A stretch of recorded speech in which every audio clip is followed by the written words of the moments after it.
Hello बच्चों, मैं आपके लिए ये जो लोकतंत्र की चुनौतियां नामक पाठ था उसका मैं दूसरा भाग लेकर के उपस्थित हूँ। अब हम पढ़ेंगे जो मैंने दो टॉपिक छोड़ दिया था, जिसमें था चुनौतियों के प्रकार और लोकतंत्र को पुनः परिभाषित करना। तो ये दो टॉपिक मैंने जो पिछले वीडियो में नहीं पढ़ाया था वो मैं लेकर आपके बीच में आया हूँ। तो हम देखते हैं, डायरेक्ट देखते हैं कि चुनौतियों के प्रकार कौन कौन से हैं। तो चुनौतियों को मैंने बताया कि 3 प्रकार होते हैं। नंबर 1 है, अगर देखें यहाँ पर मैंने लिख दिया है, लोकतांत्रिक सरकार गठित करने के लिए जरूरी बुनियादी आधार बनाने की चुनौती। क्या चैलेंज है कि जो लोकतांत्रिक सरकार है उसको गठित करना है, तो उसके जो बुनियादी आधार है, जो फंडामेंटल बेसिस हैं, उनको कैसे हम अच्छे बनाएं, किस तरह से हम उसको मजबूत करें। तो इस बारे में पहला है, तो हम पहले को समझ लेते हैं, लोकतांत्रिक सरकार गठित करने के लिए जरूरी बुनियादी आधार बनाने की चुनौती। तो बच्चों समझने का प्रयास करते हैं। देखिए, सामाजिक विषय एक लेक्चर आधारित एक सब्जेक्ट है। आप लेक्चर को नहीं सुनेंगे तो आपको समझ में भी नहीं आने वाला है, तो इसलिए आप लेक्चर को खूब ध्यान से सुने। तो पहला जो भाग इसमें बताया कि जो लोकतांत्रिक सरकार है उसके लिए फंडामेंटल जो बेस है वो कैसे बने। तो देखें बच्चों, जो दुनिया में देश हैं उन देशों में अभी भी 1/4 देश ऐसे हैं जहां पे लोकतांत्रिक सरकार नहीं है, वहां अलोकतांत्रिक सरकार है। चाहे वहां पे तानाशाह होगा, सेना की सरकार होगी या फिर राजतंत्र होगा, लेकिन अभी भी 1/4 देश ऐसे हैं जहां पे लोकतांत्रिक देश नहीं है, लोकतांत्रिक शासन प्रणाली नहीं है। तो उन जगहों पर हम लोकतांत्रिक सरकार को कैसे गठित करें, उनका विस्तार कैसे करें, ये बच्चों एक बहुत ही महत्वपूर्ण चुनौती है लोकतंत्र के लिए। तो उस तरह का कहा गया है, उसमें बताया गया कि कौन सा ऐसे बुनियादी आधार बनाएं कि वहां उन गैर लोकतांत्रिक देशों में भी लोकतांत्रिक व्यवस्था स्थापित किया जा सके, उसकी तरफ बढ़ा जा सके। ये बहुत ही एक महत्वपूर्ण चुनौती लोकतंत्र के लिए होती है। तो यहाँ देखें, पहला क्या मैंने बताया कि कौन सी फंडामेंटल, जिस जगह पर अलोकतांत्रिक सरकार होती है, जैसे वहां पर राजतंत्र होता है तो राजा को सत्ता से पदस्थ करना और वहां पर लोकतंत्र स्थापित करना। इसी तरह से अगर वहां सेना की सरकार है तो सेना को वहां से सरकार से हटाना और वहां लोकतांत्रिक शासन स्थापित करना, ये इतना आसान नहीं होता है। तो इसके लिए लोकतंत्र के समक्ष ये भी चुनौतियां हैं कि उसके लिए कोई ऐसे बुनियादी आधार नहीं हो पाते हैं, ऐसी कोई फंडामेंटल बेस बन नहीं पाते हैं जिनके आधार पर हम किसी भी देश में लोकतंत्र की स्थापना कर सकें। ठीक है बच्चों, तो ये एक बहुत ही बड़ी चुनौती है लोकतंत्र के समक्ष कि हम ऐसा क्या फंडामेंटल बेसिस बनाएं जिनके आधार पर हम सभी देशों में, दुनिया के ज्यादा से ज्यादा देशों में लोकतंत्र को स्थापित कर सके। नंबर दूसरा आप देखिए, लोकतंत्र के विस्तार की चुनौती। लोकतंत्र के विस्तार की चुनौती। अब देखिए, लोकतंत्र तो हो गया, लोकतंत्र स्थापित है, लेकिन इसका विस्तार, विस्तार का मतलब जो शक्तियां हैं, जो पावर है, जो सत्ता है, वो कुछ हाथों में केंद्रित है। जबकि होना क्या चाहिए कि समाज के, जो देश के अन्य वर्ग हैं, जो स्थानीय सरकारें हैं, जो समूह है, जो दबाव समूह है, उन तमामों में भी जो लोकतंत्र की शक्तियां, उसका विस्तार होना चाहिए। जो सत्ता का विकेंद्रीकरण नहीं होना चाहिए। ऐसा ना हो कि पूरे देश में कुछ ही लोग शक्तिशाली हों और कुछ लोग शक्तिशाली, जो कुछ लोग सत्ता से एकदम दूर हो जाएं। तो इस तरह से अगर हम बात करें, दूसरा चुनौती जो लोकतंत्र के लिए बहुत बड़ी समस्या है, जो बहुत बड़ी चुनौती है, वो यह है कि किस तरह से लोकतंत्र में जो पावर है, जो सत्ता है, वो हम उसका विस्तार कर पाए। अगर हम भारत की बात करें बच्चों, तो भारत में अभी भी बहुत सारे ऐसे लोग हैं जो धार्मिक और आर्थिक रूप से, या कह सकते हैं कि कुल मिला जुला के अर्थव्यवस्था के आधार पर वो इतने पीछे हैं, इतने कमजोर हैं कि आज भी उन्हें राजनीतिक शक्तियां नगण्य हैं। कह सकते हैं कि वोट देने के अलावा कोई विशेष शक्तियां उनको प्राप्त नहीं होती और वो अपने आप को राजनीति में शामिल नहीं कर पाते। तो उनको भी उस लोकतंत्र में, राजनीति में, सत्ता में शामिल करने की कोशिश होनी चाहिए। और ये लोकतंत्र के लिए एक बहुत ही इंपॉर्टेंट, एक बहुत ही महत्वपूर्ण चुनौतियां हैं जो लोकतंत्र को करना चाहिए। ऐसे ही बच्चों, जो महिलाएं हैं, जो समाज की जो आधा, देश की जो आधा आबादी है, उसको भी जो लोकतंत्र में सत्ता के साथ मेल मिलाप करके चलना एक बहुत बड़ी चुनौती है हमारे लोकतंत्र के लिए, आज सभी लोकतंत्र के लिए।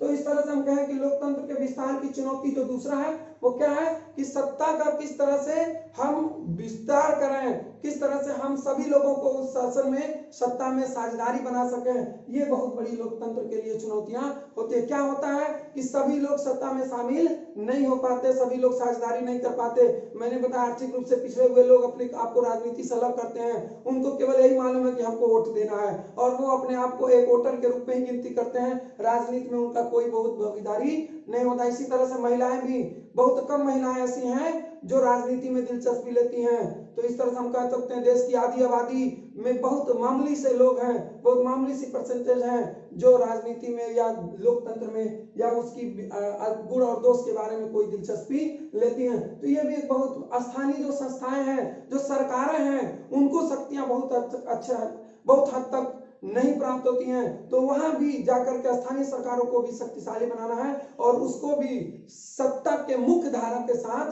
जोड़ने का काम करना है। तो ये सारी चीजें जो है लोकतंत्र के लिए एक बहुत ही महत्वपूर्ण चुनौतियां हैं। तीसरा देखिए कि लोकतंत्र को मजबूत करने की चुनौती। अब ये लोकतंत्र को मजबूत करने की चुनौती क्या है, तो आप जानेंगे कि जो लोकतंत्र के सिद्धांत हैं, जो मूलभूत सिद्धांत हैं, उनमें सबको जोड़ना है। देश के जो विभिन्न छोटे बड़े संस्थाएं हैं, स्थानीय सरकार है, प्रांतीय सरकार है, उस जो लोकतंत्र की मुख्य धारा है उनमें सबको उसमें से जोड़कर रखना है, तभी हम लोकतंत्र को मजबूत कर पाएंगे।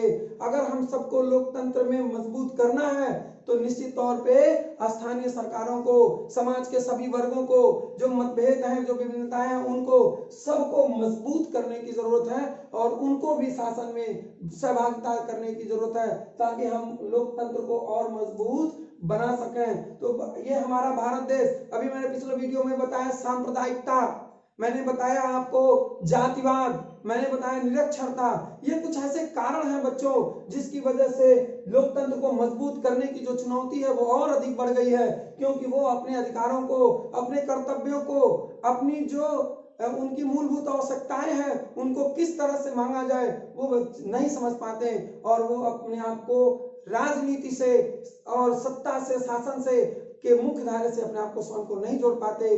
इसलिए बच्चों तो ये हमारी जो लोकतंत्र उसकी विशेष चुनौतियां हैं, ये 3 प्रकार के, कि किस तरह से बुनियादी फंडामेंटल बनाया जाए कि किसी देश को लोकतांत्रिक व्यवस्था की ओर अग्रसर किया जा सके। दूसरा मैंने बताया लोकतंत्र के विस्तार की चुनौती, कि जो लोकतंत्र के जो सिद्धांत हैं उनको किस तरह से समाज के सभी वर्गों में, सभी समूहों में, स्थानीय सरकार में किस तरह से उसको रखा जाए कि लोकतंत्र और सफल हो और उसका विस्तार हो सके, और लोकतंत्र को मजबूत बनाने में किस तरह से समाज के विभिन्न वर्गों के बीच में लोकतंत्र को और मजबूत बनाया जाए ताकि लोग उससे और अधिक दिलचस्पी लें और समाज में लोकतंत्र को और मजबूती के साथ पेश किया जा सके। तो इस तरह से मैंने 3 टॉपिक आपको पढ़ाया। इसमें एक मैंने बताया कि अगला मैंने बताना था कि लोकतंत्र को पुनः परिभाषित करना, ये हमारा अंतिम टॉपिक भी है इस चैप्टर का। अब लोकतंत्र को पुनः परिभाषित करने से क्या तात्पर्य बच्चों? लोकतंत्र तो पहले से परिभाषित है, तो फिर पुनः परिभाषित करने का क्या मतलब है? तो अभी जो ये चुनौतियां हैं आपने पढ़ा, इसी से संबंधित कि जो समाज के अन्य वर्ग है, जो छोटे तबके हैं, उनको भी लोकतंत्र में, शासन में, सत्ता में साझेदारी करने की जरूरत है। लोकतंत्र का प्रारूप सिद्धांत ऐसे बनाना होगा, इस तरह से उनको ढालना होगा कि उसमें समाज के सभी वर्ग अपने आप को साझा कर सकें, सभी वर्ग मजबूती के साथ खुद को पेश कर पावे, महिलाओं की भागीदारी अधिक से अधिक हो पावे, जो आर्थिक रूप से पिछड़े हुए हैं, कितने तो बच्चों ऐसे भी समाज के वर्ग हैं जो अभी मुख्य धारा से, देश की जो मुख्य धारा, जो लोकतंत्र की जो मुख्य धारा होती है, जो लोकतंत्र का मूल सिद्धांत, उसी से नहीं जुड़े हैं। वो तो खुद अपने आप को अलग थलग समझते हैं, अलग थलग मानते हैं। तो उन सबको इस नए लोकतंत्र की परिभाषा में उन सबको सशक्त बनाना है और लोकतंत्र की ऐसी एक बुनियादी रचना करना है, एक ऐसा आधार बनाना है जिसमें सभी लोग एक समान अवसर प्राप्त करते हुए स्वयं को अच्छा साबित कर पावे, स्वयं का तरक्की कर पावे। तो इस तरह से हम कहेंगे कि लोकतंत्र को एक बार पुनः परिभाषित करने की जरूरत है। हम कह तो देते हैं कि लोकतंत्र लोगों का, लोगों द्वारा, लोगों पर शासन है, पर क्या ये चीजें एकदम व्यवहार में है? नहीं है, क्योंकि हम पाते हैं कई बार ऐसा होता है कि समाज का कुछ वर्ग अपने आप को ठगा सा महसूस करता है, उसके साथ लगता है कि अन्याय हुआ है, तो लोकतंत्र में इस तरह की परेशानियां आती हैं, इस तरह की समस्याएं आती हैं बच्चों, तो इस तरह से क्या करने की जरूरत है, लोकतंत्र को पुनः परिभाषित करने की जरूरत है। और उसमें स्थानीय सरकार, जो विभिन्न समूह हैं, समाज के समूह, समाज के विभिन्न वर्ग, उन सबको एक धारा से जोड़ने की जरूरत है। और समाज की जो आदि आबादी महिलाओं की है, उन महिलाओं को सत्ता के साथ साझेदारी करने की जरूरत है, ताकि किसी के साथ भेदभाव न किया जा सके और लोकतंत्र को और मजबूती के साथ समाज में पेश किया जा सके और लोकतंत्र को दुनिया की सबसे अच्छी शासन प्रणाली बनाया जा सके और उसके दोषों को दूर किया जा सके बच्चों। ठीक है, बहुत अच्छी बात है। मुझे लगता है कि आप लोगों को ये सब बातें समझ में आ गई होंगी और मैं कई दिनों से लोकतंत्र पर ही वीडियो बना रहा हूं, तो ये लोकतंत्र में कुछ कॉमन सी बात हो गई, तो आप लोग इसको बढ़िया से पढ़ लेंगे। बाकी मैं इसका जो नोट्स है मैं आपको प्रोवाइड करवा दूंगा, आप नोट्स बना लेंगे। ठीक है बच्चों, तो उम्मीद करता हूं आपको जरूर समझ में आएगा। अभी और वीडियो बनाएंगे आपके लिए, ताकि मैं पूरी जो आपकी सिलेबस है वो वीडियो के माध्यम से इस गर्मी की छुट्टी में ही समाप्त कर सकूं। बहुत अच्छा बच्चों, आप खूब बढ़िया पढ़िए और इसी के साथ मैं आपको ढेर सारी शुभकामनाएं देता हूं। जय हिंद बच्चों।